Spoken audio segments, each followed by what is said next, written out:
Ladies and gentlemen, the story you're about to hear is true. Only the names have been changed to protect the innocent. Fatima Cigarettes, best of long cigarettes, brings you Dragnet.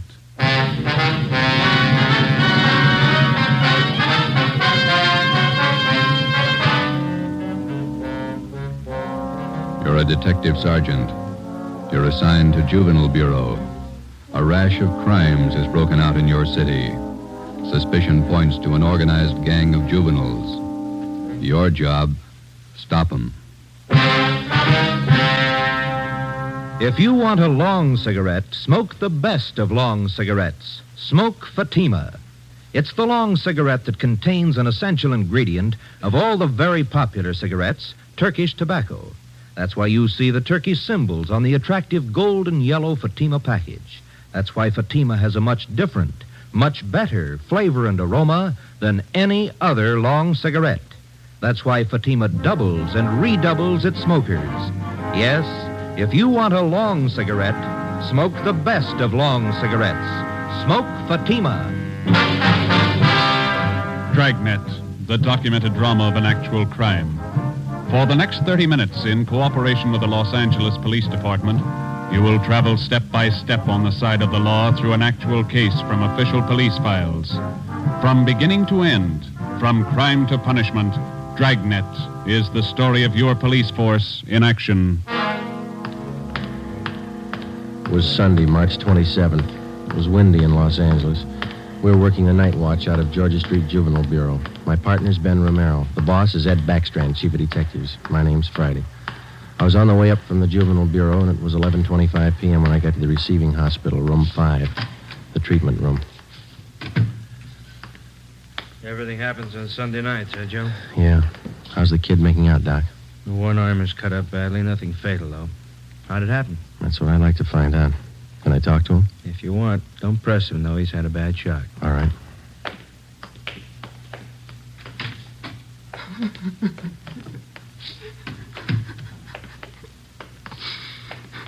Officer here to talk to you, son. I can't. Tell him I can't talk, please. Just a few routine questions, son. You're going to have to answer them sooner or later. Please. Can't you see what's happened already? I can't tell you anything. Jack Monroe, is that your real name? Yeah. How old are you? I'll be 60 next July. Where do you live? I can't tell you. You know that. Now, let me alone, will you? Let me alone. You've been running around with that gang of kids on Spring Street, haven't you? The big timers, isn't that what they call themselves? I don't know anything about it. Believe me, I can't talk. You tipped us off about the burglary they were going to pull tonight. Is that where they knifed you? Look, will you believe me? I can't tell you anything. Not anything, please. He's still shaky, Joe. All right, Doc. Well, Jack, we'll talk about it later when you feel better. You see what they've done to me already? They said next time they'd kill me.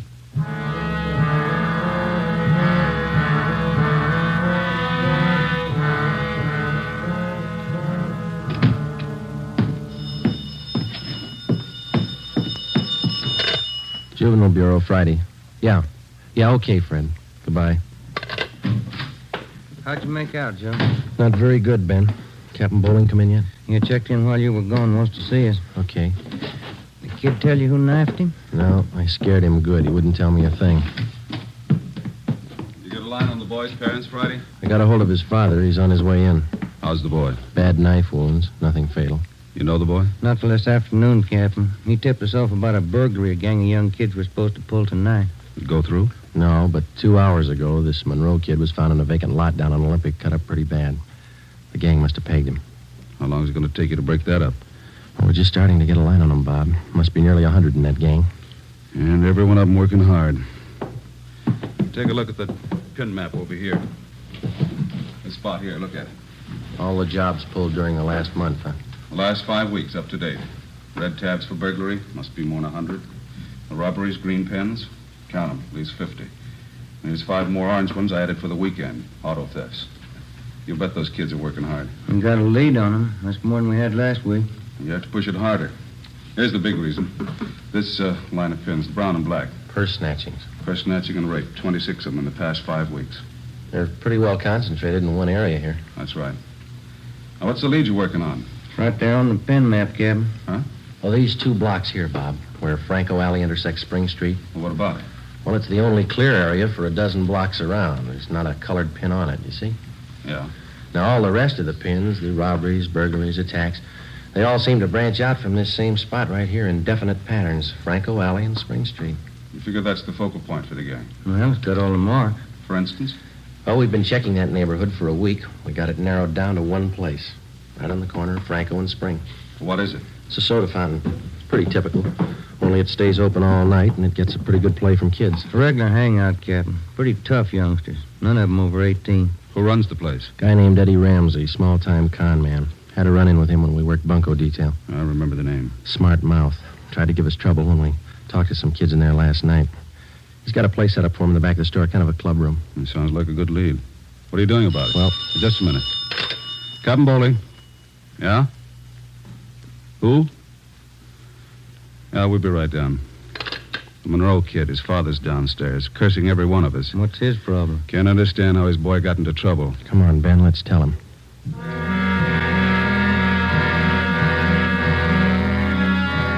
What kind of a city do we have when we can't allow our children out on the street without being stabbed or shot? What's our great police force doing when this is going on?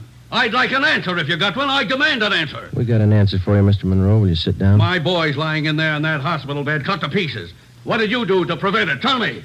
You tell us, Mr. Monroe, what'd you do to prevent it? I'm no cop. That's your job. I pay my taxes and I help pay your salary. We look out for your kids, but we don't raise them. That's You your talking job. about? Just a minute, Mr. Monroe.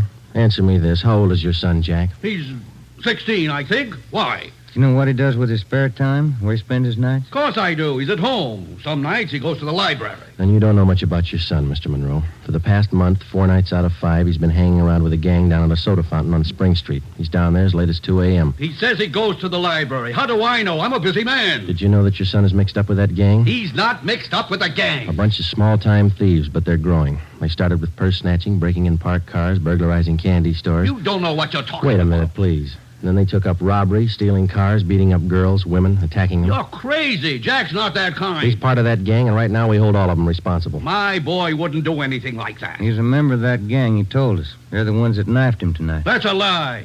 Jack's not mixed up with anything like that. You believe anything you want, Mr. Monroe. We're going to protect your boy as much as we can, but don't expect us to raise him for you. Now, you better take a free piece of advice. You keep your advice. Jack's not in this. You can't prove he is. We're not out to prove anything right now. But you catch up with that boy of yours. Keep him off the streets before it's too late. Are you threatening me? No, sir, advising you. Next time we might meet at the morgue. 1 a.m. Monday, March 28th. A detail of 50 officers from Juvenile Bureau and Metropolitan Division were deployed for 16 blocks along Figueroa Street. At 5 minutes past 1, they started to move south over an appointed area. In the space of half an hour, 18 young kids, none of them over 17 years old, were picked up off the streets and brought to the second floor at 1335 Georgia Street, the Juvenile Bureau. 4 of the youngsters were girls. At 1:45 a.m., Ben and I checked the soda fountain on the corner of Franco Alley and Spring Street.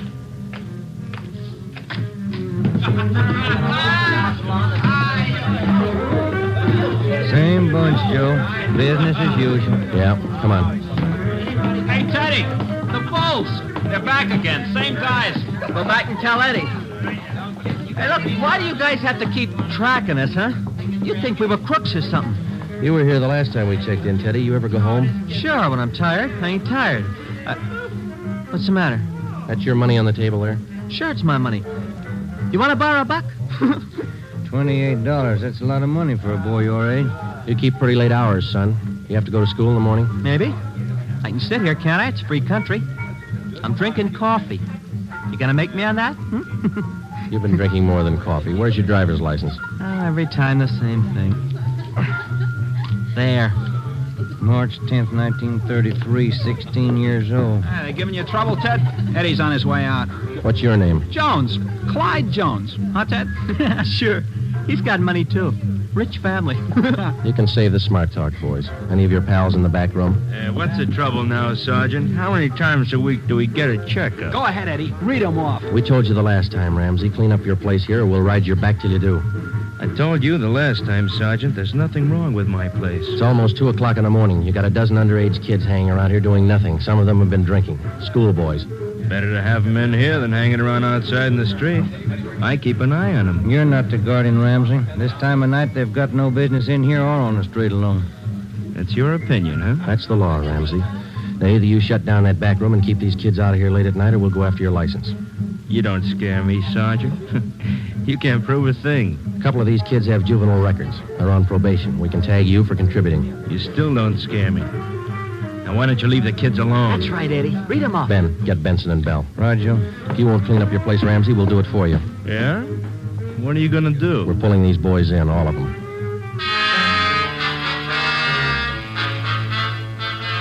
2:25 a.m. Monday, March 28th. The Dragnet operation had netted 30 juveniles, 26 boys, 4 girls. 24 of the children were between the ages of 16 and 17. They were lodged in the assembly room at the Georgia Street Juvenile Bureau. The other half dozen were 13 and 15-year-olds. They were taken to the juvenile hall at 1369 Henry Street. At 2:43 a.m., we met with Captain Bowling. All checked in, 30 of them. All right, in the morning we file petitions to have every one of these cases brought to the attention of the juvenile court. Make a note of it. Okay, Bob. For the kids with records, ask for detention from the probation department. Right. We'll call their parents in the morning. Call them now. They've got some explaining to do. By 6 a.m., all but 3 of the children's parents had shown up. To most of them, it was nothing new. Their kids had been there before. They'd be there again. They took the lecture from the juvenile officers calmly. As long as it didn't mean trouble for them, they wouldn't worry. When they got their children home, they would reprimand them, not for running the streets, but for being picked up by the police. Ben and I had seen the cycle of the young criminals start before, 100 times over. It had a lot of different endings, most of them sour. During the next week that followed, we booked an average of a dozen juvenile delinquents every night. The clampdown continued, so did the crime wave. 10 burglaries, 4 robberies, 8 car thefts, 6 purse snatchings, 3 assaults on women. 1 week's work. Picked up a new angle on Ramsey today, Captain. He might be fencing for the gang. Who gave you the tip-off? One of our informants. Ramsey's brother lives out in the valley. He's supposed to be pushing this stuff. You check him out? Yeah, couldn't get a thing on him. Well, that might explain what attracts the kids to that soda fountain. It explains those $20 bills the kids are flashing. They steal and rob, and then they sell the loot to Ramsey for nothing. Another thing.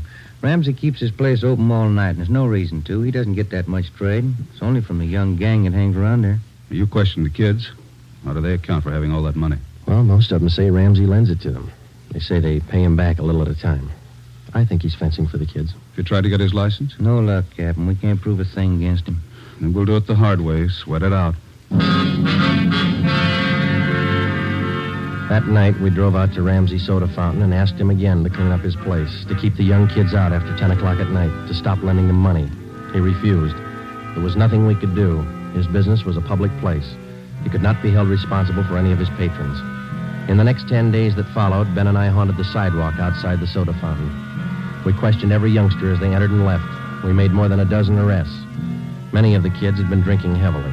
We found some of them under the influence of narcotics. But Ramsey was still in the clear. The crime wave continued sporadically. Ben and I waited for our chance. It was a long time coming. Thursday, April 14th, we had dinner at Johnny Cokin's place, and it was 10:35 p.m. when we checked back in at the office. Hot shot. Grab it, Joe. Yeah. A terminal on Market Street, a 459 and shooting. A terminal on Market Street, a 459. Let's go.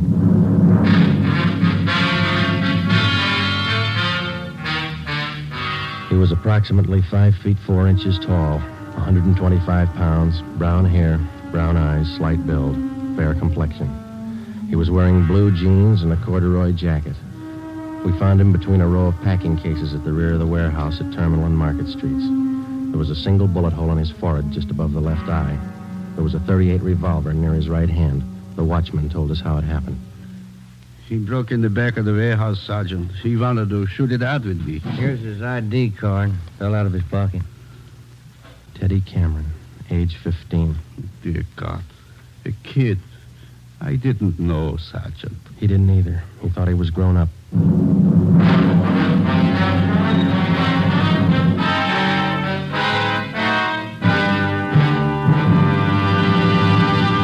You are listening to Dragnet for the solution to an actual case from official police files. Now, here's the solution to many of your Christmas shopping problems. If your friends smoke a long cigarette, give the best of long cigarettes. Give Fatima, and all is well. Fatima. The long cigarette that contains an essential ingredient of all the very popular cigarettes, Turkish tobacco. Give Fatima, and all is well. Fatima. The cigarette that has a much different, much better flavor and aroma than any other long cigarette. Give Fatima, and all is well. Fatima. The cigarette that has doubled and redoubled in popularity. Here are the authentic reports. New York Division. Fatima sales up 132%. Chicago Division. Fatima sales up 453%. Los Angeles Division. Fatima sales up 545%. More and more smokers agree Fatima is the best of long cigarettes. So enjoy Fatima yourself and give Fatima for Christmas in the attractive golden yellow carton. Everyone who smokes Fatima says that this great new long cigarette is the best of all long cigarettes.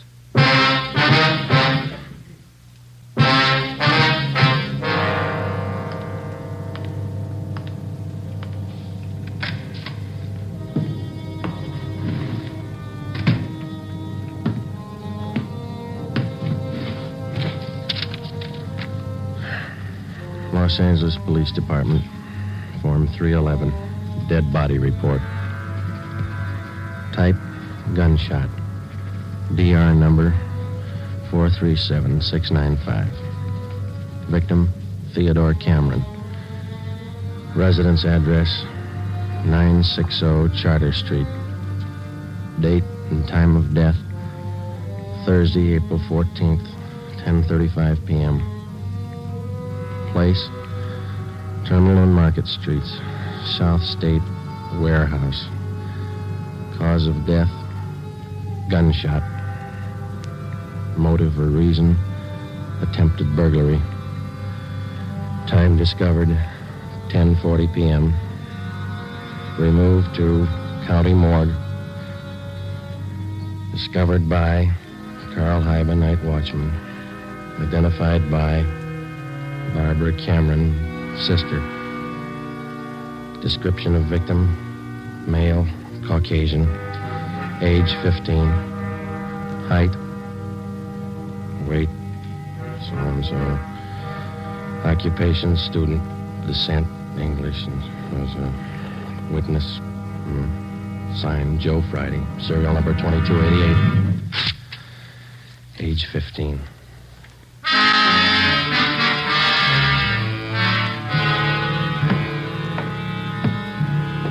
Ready, Joe? The Cameron boy's sister. She's waiting in the next room. Yeah, let's go.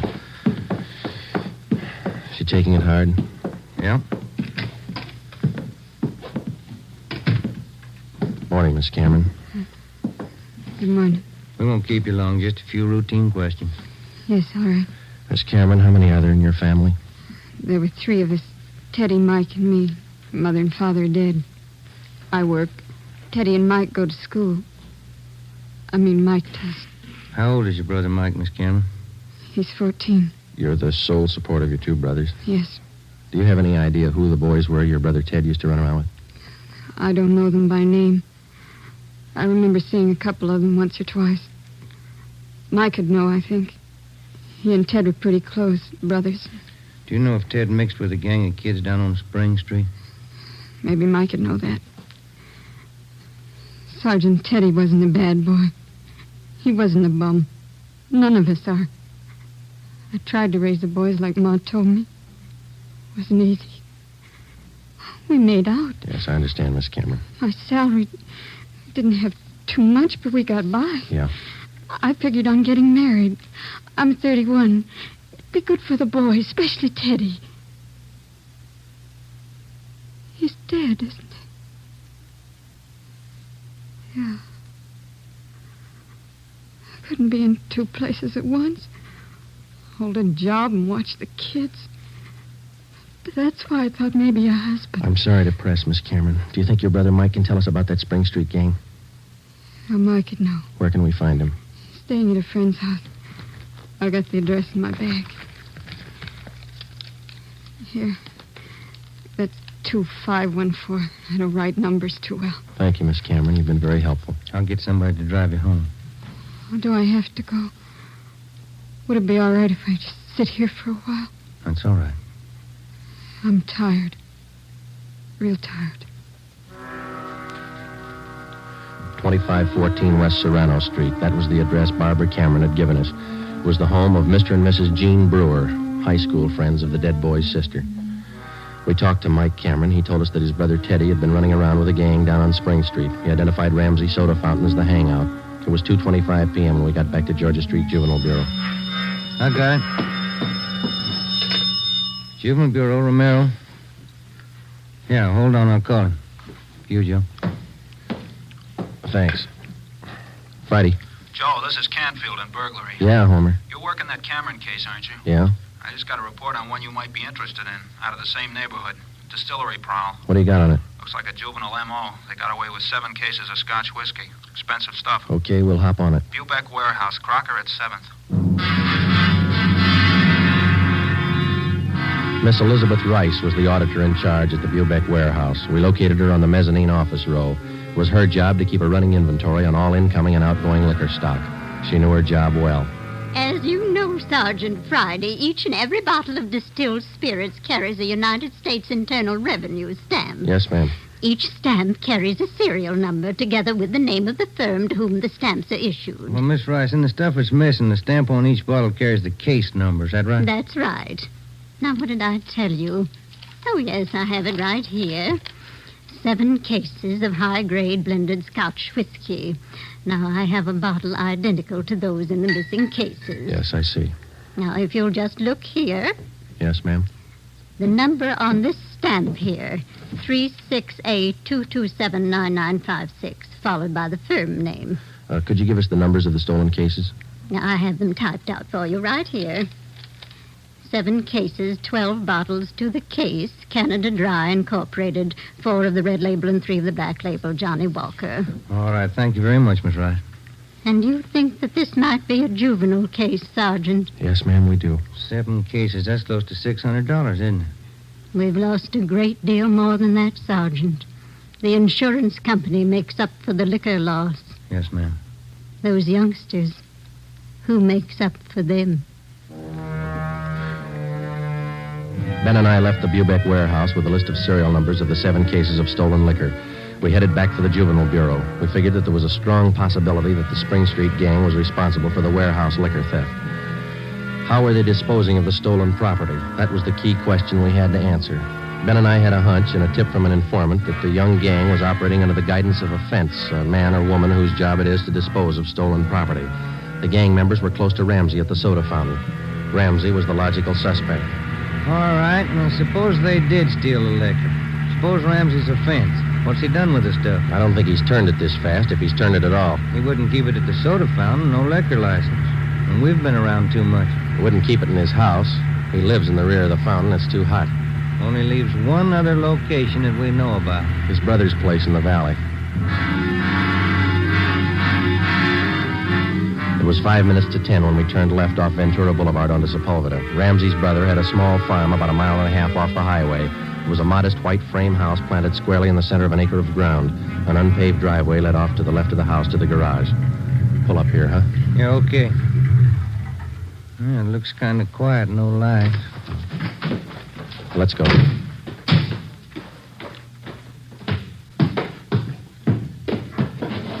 Mud sticks to everything. Now, where's the doorbell?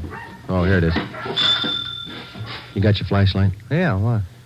Here's a note somebody left. Oh, it's on the bum again. Here, I'll strike a match. Okay. Can you hold it a little closer? Can you read it? Yeah. Harry, wife and I have gone to the drive-in theater. Before you put the truck away, get 3... Can you hold that match closer? Oh, now, wait a minute. Yeah. Get 3 cases out of the garage and take them into town. Ed is waiting. Please try to make it by 11:30 tonight. Let's see. It's signed George. The address is here. And there's the garage. Yeah, come on. 3 cases. Could be eggs, Joe. If it is, we wasted a trip.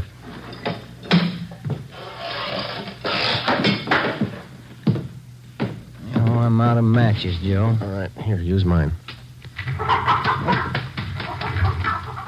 What was that? Checking. Come on. See anything? No.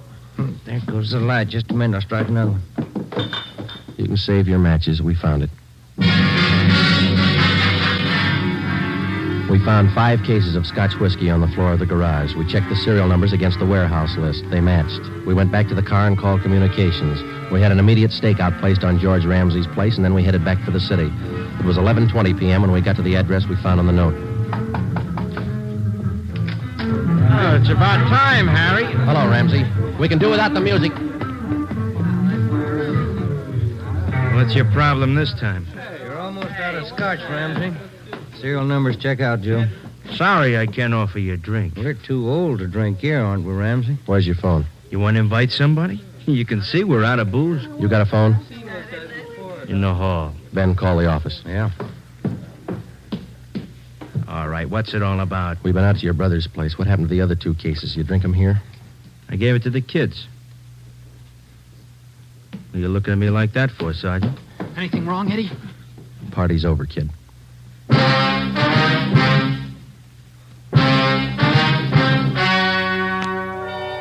The story you have just heard was true. Only the names were changed to protect the innocent. On June 5th, 1949, trial was held in Superior Court, Department 74, City and County of Los Angeles, State of California. In a moment, the results of that trial. Earlier tonight, you heard the reports of amazing increases in Fatima smokers from New York to Los Angeles. Yes, all over the country, Fatima is doubling and redoubling its sales. And here's reason 1. Fatima is the long cigarette that contains an essential ingredient of all the very popular cigarettes, Turkish tobacco. Reason 2. Fatima has a much different, much better flavor and aroma than any other long cigarette. Reason 3. To millions of smokers, the name Fatima has always stood for the best in cigarette quality. Smoke Fatima, the best of all long cigarettes.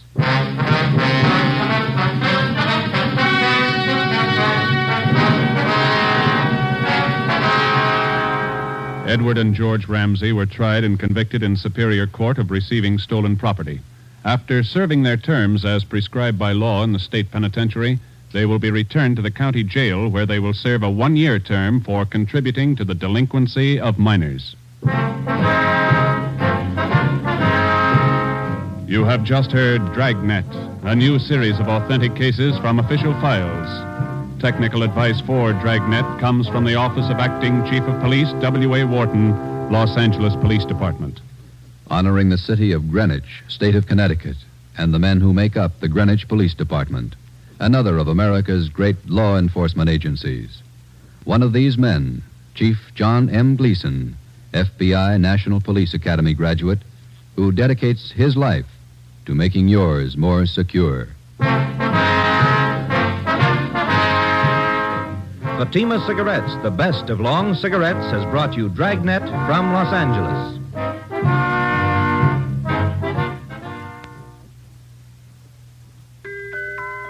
This Christmas, give the gift that makes every pipe smoker happy. A Christmas humidor of mellow Granger. Granger is made just for pipes by the tried and true Wellman method. Rough cut to smoke mild and cool, and humidor packed to stay ever fresh. Yes, make this Christmas a Merry Christmas for all the pipe smokers on your list. Give them each a Christmas humidor of mellow Granger. Listen to Dragnet next week and be sure to hear Morton Downey tonight on NBC.